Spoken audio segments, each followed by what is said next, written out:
sa hangin lumipad. Sa kanto may bakery, pila ay mahaba. Kasi ang pandesal nila bagong gawa.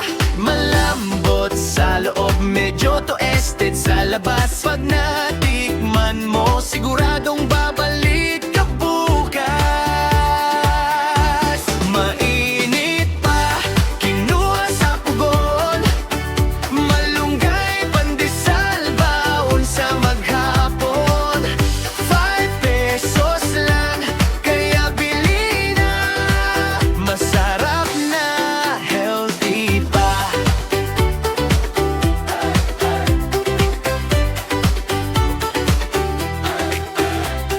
Bagay sa kape, bagay sa gatas.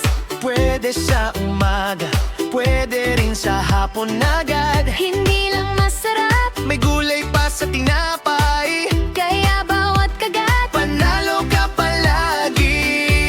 Mainit pa, kinuha sa pugon. Malunggay, pandesal, baon sa maghapon. 5 pesos lang, kaya bili na.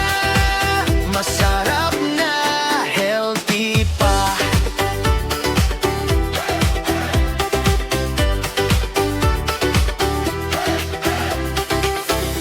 Pandesal sa umaga, pandesal sa merienda. pag mainit ang pandesal.